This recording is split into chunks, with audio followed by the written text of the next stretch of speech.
Hello dear friends, welcome to my YouTube channel Haru and Tanu. ഇന്ന് വളരെ tasty ആയിട്ടുള്ള ഒരു ചിക്കൻ ബിരിയാണിയാണ് പ്രിപ്പയർ ചെയ്യുന്നത്. ഇന്നത്തെ ബിരിയാണി നമ്മൾ പ്രിപ്പയർ ചെയ്യുന്നത് ചിക്കൻ വറുത്തിട്ടാണ്. വളരെ സ്വാദിഷ്ടമായിട്ടുള്ള ഈ ഒരു ബിരിയാണി എങ്ങനെയാണ് പ്രിപ്പയർ ചെയ്യണമെന്ന് നമുക്കൊന്ന് കണ്ടു നോക്കാം. ഞാനിവിടെ 1.5 കിലോ ചിക്കൻ ബിരിയാണി കട്ടായിട്ട് വാങ്ങിച്ചിട്ടുണ്ട്. ഇതിലേക്ക് നമുക്ക് പകുതി നാരങ്ങയുടെ നീര് ചേർത്ത് കൊടുക്കാം.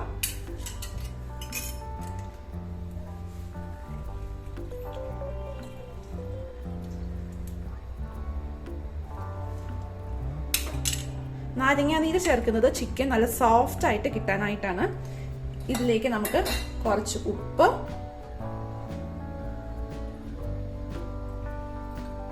മഞ്ഞൾപ്പൊടി,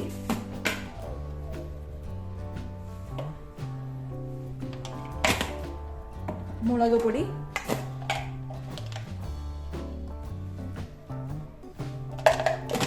മീറ്റ് മസാല അഥവാ ഗരം മസാല ഏതെങ്കിലും ഒന്ന് നമുക്ക് ചേർത്ത് കൊടുക്കാം. ഞാനിന്നിവിടെ മീറ്റ് മസാലയാണ് ഇവിടെ ചേർക്കുന്നത്.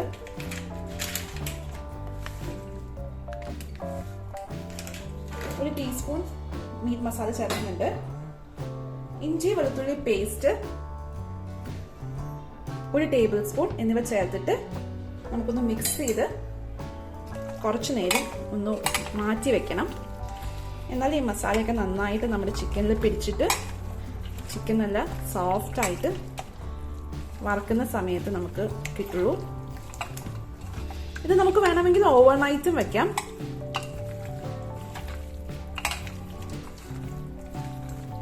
ഏതായാലും മിനിമം ഒരു ഹാഫ് ആൻ അവർ എങ്കിലും ഇത് മാറ്റി വെക്കണം.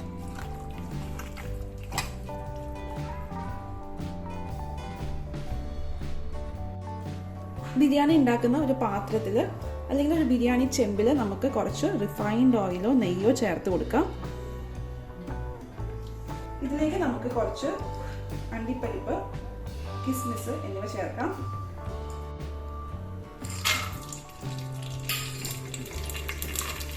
ഇതാദ്യം നമുക്കൊന്ന് വറുത്തെടുക്കാം. ഇത് നോൺ സ്റ്റിക്ക് ആയതുകൊണ്ട് ഞാനൊരു വുഡൻ സ്പാച്ചിലാണ് കേട്ടോ യൂസ് ചെയ്യുന്നത്.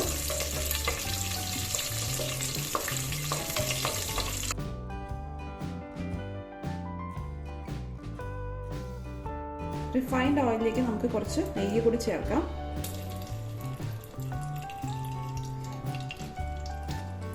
ഒരു ടേബിൾ സ്പൂൺ നെയ്യാണ് നമ്മൾ ചേർത്തിട്ടത്. നമ്മൾ ചിക്കൻ ഫ്രൈ ചെയ്തിട്ടാണ് കേട്ടോ ഇന്ന് ബിരിയാണി ഉണ്ടാക്കുന്നത്. ചിക്കൻ്റെ പീസസ് ഇട്ട് കൊടുക്കാം. ഞാനിത് ഓവർനൈറ്റ് മാരിനേറ്റ് ചെയ്തിട്ടുണ്ടായിരുന്നു. ഇന്നലെ വൈകുന്നേരമാണ് ഞാനിവിടെ ചിക്കൻ്റെ പീസസിൽ മസാല തേച്ച് വെച്ചത്. ഇന്ന് രാവിലെയാണ് നമ്മൾ ബിരിയാണി ഉണ്ടാക്കുന്നത്. ഓവർനൈറ്റ് ഞാൻ മാരിനേറ്റ് ചെയ്തിട്ടുണ്ടായിരുന്നു.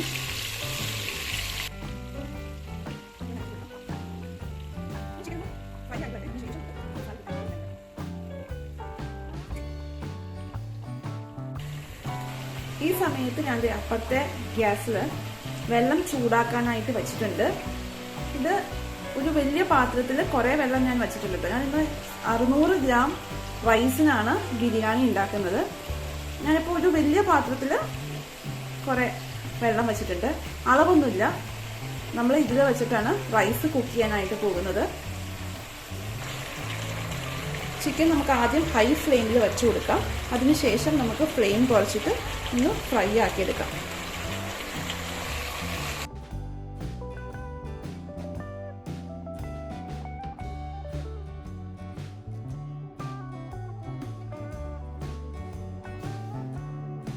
നമ്മൾ ഈ തിളയ്ക്കാൻ വെച്ചിരിക്കുന്ന വെള്ളത്തിലേക്ക് പട്ട, ഏലക്കായ, ഗ്രാമ്പു എന്നിവ ചതച്ചിട്ട് ചേർക്കുന്നുണ്ട്. ഇത് ഫ്രഷ് ആയിട്ടുള്ള എടനയുടെ ഇലയാണ്. നമ്മൾ ഗരം മസാല വാങ്ങുന്ന സമയത്ത് അതിൽ ബേ ലീഫ് ഉണ്ടാകും, ഉണങ്ങിയ ഇല ഉണ്ടാകും. അതിന് തന്നെ ഫ്രഷ് ആയിട്ടുള്ള ഇലയാണ് കേട്ടത്. ഞങ്ങളുടെ വീട്ടിൽ എടനയുണ്ട്, അതുകൊണ്ട് ഞാനിവിടെ ഫ്രഷ് ആയിട്ടുള്ള ഇലയാണ് യൂസ് ചെയ്യുന്നത്. നിങ്ങൾ ഗരം മസാലയിലുള്ള ആ ഉണങ്ങിയ ബേ ലീഫ് യൂസ് ചെയ്താലും മതി. ഇത് നമുക്ക് തിളയ്ക്കുന്ന വെള്ളത്തിലേക്ക് ചേർത്ത് കൊടുക്കാം. ഇനി നമ്മൾ ചേർക്കുന്നത് ഉപ്പാണ്. നമുക്ക് നന്നായിട്ട് ഉപ്പ് ചേർത്ത് കൊടുക്കാം. വെള്ളത്തിൽ ഉപ്പ് ചേർത്താൽ മാത്രമേ ഇതിലേക്ക് റൈസ് ഇട്ട് കുക്ക് ചെയ്യുമ്പോൾ ആവശ്യത്തിന് ഉപ്പ് റൈസിൽ ഉണ്ടാകുള്ളൂ. അല്ലെങ്കിൽ റൈസ് ടേസ്റ്റ് ചെയ്യാനായിട്ട് സ്വാദ് ഉണ്ടാകില്ല. അതുകൊണ്ട് നന്നായിട്ട് ഉപ്പ് ചേർത്ത് കൊടുക്കണം. നന്നായിട്ടെന്ന് വെച്ചാൽ ആവശ്യത്തിന് ഉപ്പ് ചേർത്ത് കൊടുക്കണം.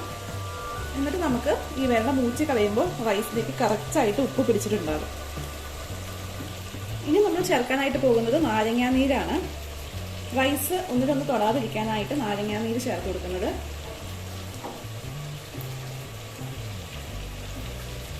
പകുതി നാരങ്ങയുടെ നീരാണ് ചേർക്കുന്നത്.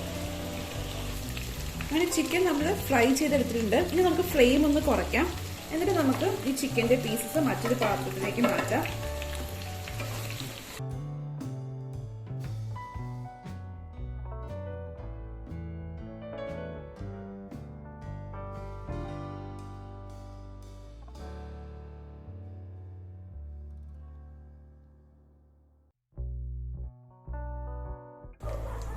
ഇനി നമുക്ക് ഇതിലേക്ക് കുറച്ചുകൂടി റിഫൈൻഡ് ഓയിൽ ചേർത്ത് കൊടുക്കാം. ബിരിയാണി അല്ലേ, അപ്പം കുറച്ചുകൂടി നമുക്ക് റിഫൈൻഡ് ഓയിൽ ചേർത്ത് കൊടുക്കാം.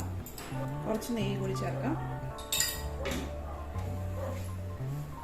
നമ്മളിവിടെ ഇഞ്ചി, വെളുത്തുള്ളി, പച്ചമുളക്, അതുപോലെ തന്നെ ഗരം മസാലയുടെ കൂട്ടായിട്ടുള്ള ഏലക്കായ, പട്ട, ഗ്രാമ്പു, കുറച്ച് പെരിഞ്ചീരകം, ഇതൊക്കെ ചതച്ചിട്ട് എടുത്തു വെച്ചിട്ടുണ്ട്. ഇത് നമ്മൾ ഇട്ട് കൊടുക്കുവാണ്.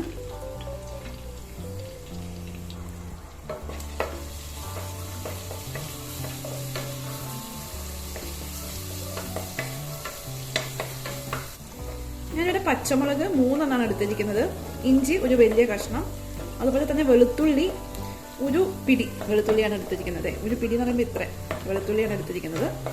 ഇതെല്ലാം കൂടെ ഞാൻ മിക്സിയിലിട്ട് ഒന്ന് ക്രഷ് ചെയ്തെടുത്തു. അതിന് ശേഷമാണ് നമ്മൾ ഇതിലേക്ക് ചേർത്ത് കൊടുത്തിരിക്കുന്നത്. ഇഞ്ചിയും വെളുത്തുള്ളിയും ഒക്കെ മൂത്തിട്ട് നല്ലൊരു വാസന വരുന്നുണ്ട്. ഇനി നമുക്കിതിലേക്ക് സവാള ചേർത്ത് കൊടുക്കാം. സവാള ഞാനിവിടെ 6 എടുത്തിട്ടുണ്ട് കേട്ടോ. ഇതുപോലെ നീളത്തിലാണ് മുറിച്ചിരിക്കുന്നത്. നമ്മൾ ബിരിയാണിയൊക്കെ ഉണ്ടാക്കുന്ന സമയത്ത് ധാരാളം സവാള ചേർക്കണം, തക്കാളിയൊക്കെ ചേർക്കണം. എങ്കിൽ മാത്രമേ നമുക്ക് നല്ല തിക്കായിട്ടുള്ള പൊതിഞ്ഞിരിക്കുന്ന ഒരു മസാല കിട്ടുള്ളൂ. അല്ലെങ്കിൽ ഈ ചിക്കൻ വേറെ പീസായിട്ടിരിക്കും, ചോറിനോടൊരു യോജിപ്പില്ലാത്ത പോലെ ഇരിക്കും.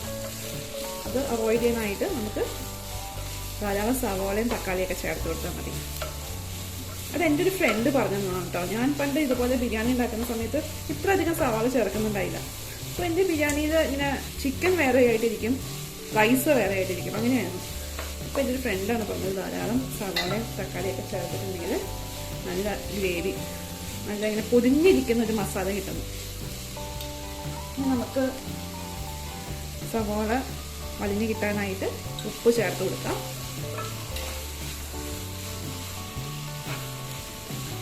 സവാള നന്നായിട്ടൊന്ന് മൂത്ത് വരട്ടെ.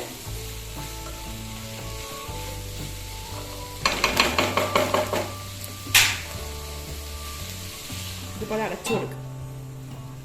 ഈ സമയം കൊണ്ട് നമ്മുടെ വെള്ളം ഇവിടെ തിളച്ച് വന്നിട്ടുണ്ട്. ഇനി നമുക്ക് ഇതിലേക്ക് അരി ചേർത്ത് കൊടുക്കാം. ഇത് ഞാൻ കൈമ റൈസ് ആണ് കേട്ടോ യൂസ് ചെയ്യുന്നത്. കൈമ റൈസ് ഞാൻ കുറച്ച് നേരം മുൻപ് ഒന്ന് കഴുകി വെള്ളത്തിൽ ഇതുപോലെ സോക്ക് ചെയ്ത് വെച്ചിട്ടുണ്ടായിരുന്നു. നമ്മുടെ ആ കൈമ റൈസാണ് ഇട്ട് കൊടുക്കുന്നത്. ഒരു 10 മിനിറ്റ് കേട്ടോ, വെള്ളത്തിൽ 10 മിനിറ്റ് ഇട്ട് വെച്ചാൽ മതി.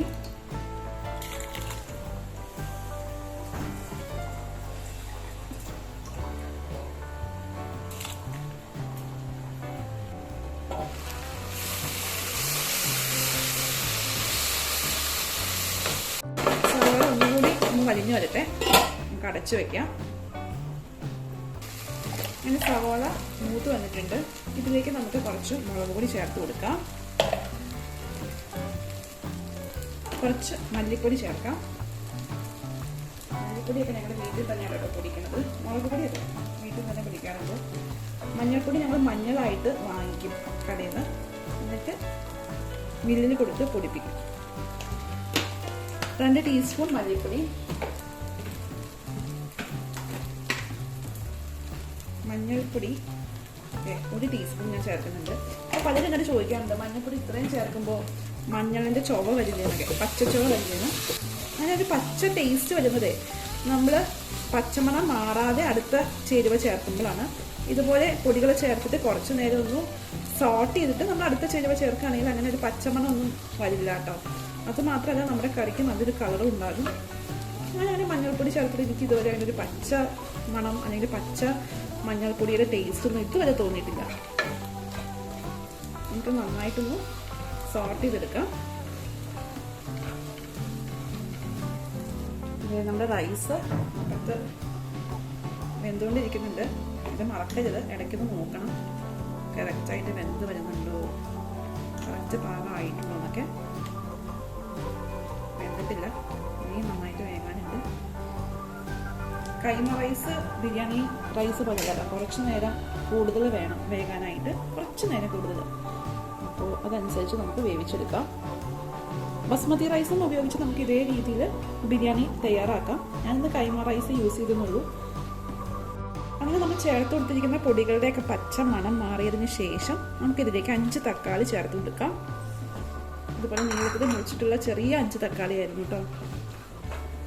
വലുതാണെങ്കിൽ ഒരു 3 4 ഒക്കെ ചേർത്താൽ മതിയാകും. ഇനി ഈ തക്കാളി നന്നായിട്ടൊന്ന് വെന്ത് വരണം. നമുക്കിത് ഇതുപോലെ അടച്ചു വയ്ക്കാം. ഈ റൈസ് നമ്മൾ എടുത്ത് നോക്കുവാണെങ്കിൽ ഒന്നൊരെണ്ണെടുത്ത് ടേസ്റ്റ് ചെയ്ത് നോക്കുകയാണെങ്കിൽ നല്ല ഉപ്പ് നന്നായിട്ട് പിടിച്ചിട്ടുണ്ട്. ഇനി പിടിച്ച് കിട്ടാനായിട്ടാണ് കേട്ടോ നമ്മൾ ഉപ്പ് ചേർക്കാനായിട്ട് പറയുന്നത് വെള്ളത്തിലേക്ക്. അതിന് ചേർത്തില്ലെങ്കിൽ ഉണ്ടല്ലോ ഈ റൈസിൽ ഒട്ടും തന്നെ ഉപ്പ് ഉണ്ടാകില്ല, ഉപ്പ് രസം ഉണ്ടാകില്ല. നമ്മുടെ ബിരിയാണി മൊത്തം ഫ്ലോപ്പായി പോകും. അപ്പോൾ ഇത് വളരെ ഇമ്പോർട്ടൻ്റ് ആണ്. തിളയ്ക്കുന്ന വെള്ളത്തിലേക്ക് നമ്മൾ ഉപ്പ് ചേർത്ത് കൊടുക്കണം. എന്നിട്ട് വേണം നമ്മൾ റൈസ് ഇട്ട് കൊടുക്കാനായിട്ട്.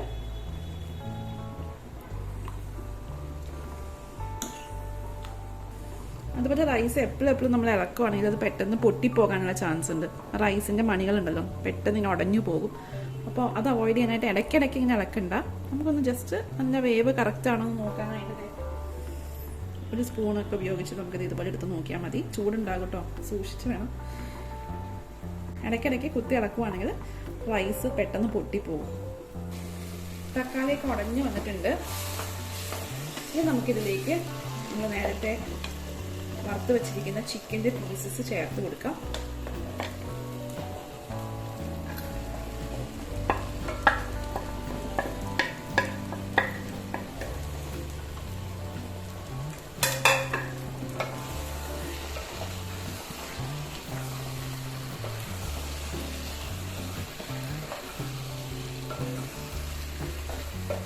നന്നായിട്ടൊന്ന് മിക്സ് ചെയ്യാം.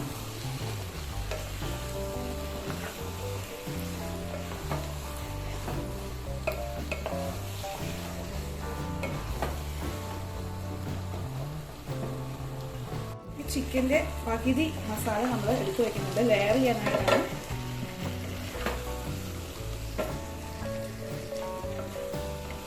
സിമ്മാക്കി വെച്ചിട്ടുണ്ട്. ഞാൻ ഫ്ലെയിം സിമ്മാക്കിയിട്ടുണ്ട്.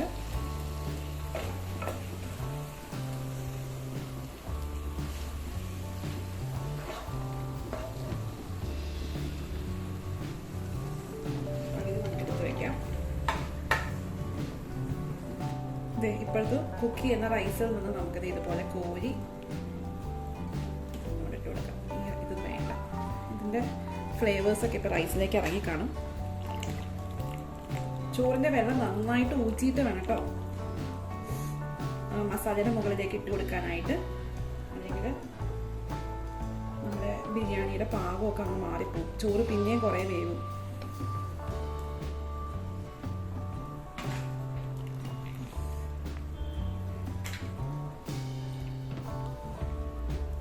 ഇതുപോലെ നന്നായിട്ട് ഊറ്റിയിട്ട് ഈ മസാലയുടെ മുകളിൽ ഇട്ട് കൊടുക്കാം.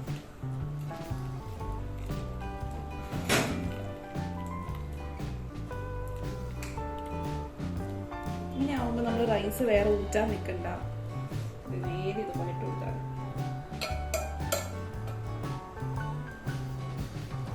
ഇനി ഇതിൻ്റെ മുകളിൽ നമുക്ക് കുറച്ച് കശ്മീരി കിസ്മിസ് ഇട്ട് കൊടുക്കാം. കുറച്ച് മല്ലിയില ഇട്ട് കൊടുക്കാം.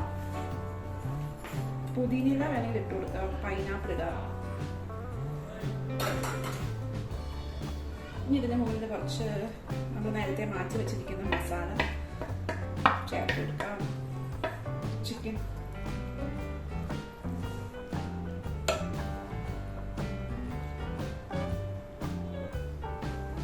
സൈഡിലേക്കൊക്കെ ഇങ്ങനെ വെച്ചു കൊടുക്കാം. ഇനി ബാക്കിയുള്ള റൈസും ഇതിൻ്റെ മുകളിൽ നന്നായിട്ട് ഊറ്റിയിട്ട്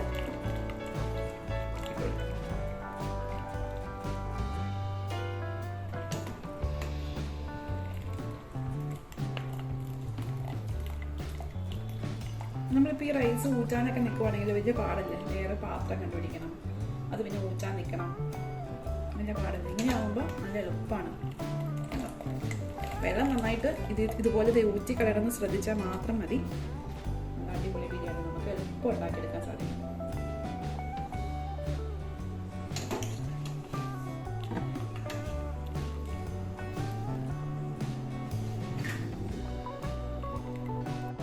ചോറ് ഒരു 80% കുക്കായതിന് ശേഷമാണ് നമ്മൾ ഇതുപോലെ ലെയർ ചെയ്ത് കൊടുക്കാൻ തുടങ്ങിയത്. അപ്പോൾ നമ്മൾ ആദ്യം ലെയർ ചെയ്തത് ഒരു 80% കുക്കായിരുന്നു. ഇതിന് മുകളിലുള്ളത് ഒരു 85% ഒക്കെ കുക്കായി കാണും. നമ്മളൊന്ന് കൈ കൊണ്ട് ഇങ്ങനെ തൊട്ട് നോക്കിയാൽ മതി. ഇതുപോലെ റൈസ് എടുത്തിട്ട് ഇതുപോലെ ഒന്ന് അങ്ങനെ തൊട്ട് നോക്കിയാൽ മതി. അത് കറക്റ്റായിട്ട് വെന്തിട്ടുണ്ടാകും. ഇനിയിപ്പോൾ ദം ചെയ്യുമ്പോൾ കുറച്ചും കൂടി വേവും. അത് മനസ്സിൽ വെച്ചിട്ട് നമുക്ക് ലെയർ ചെയ്ത് കൊടുക്കാം. റൈസ് ലെയർ ചെയ്ത് കഴിഞ്ഞു. ഇനി ഇതിൻ്റെ മുകളിലായിട്ട് നമുക്ക് മല്ലിയില ചേർത്ത് കൊടുക്കാം. കണ്ടോ, നല്ല കറക്റ്റ് പാകത്തിനുള്ള ഒരു ബിരിയാണി ചെമ്പാണ് കേട്ടോ ഇത്. അതിൻ്റെ 600 ഗ്രാം റൈസാണ് യൂസ് ചെയ്തത്. അതിൻ്റെ ഒപ്പം ചിക്കനും കൂടെ ലെയർ ചെയ്ത് കുക്ക് ചെയ്യാൻ പറ്റുന്ന കറക്റ്റ് പാകത്തിനുള്ള ഒരു ബിരിയാണി ചെമ്പ്. ഇതിൻ്റെ മുകളിലായിട്ട് കിസ്മിസും കാഷ്യൂസും ഒന്ന് ചേർക്കാം.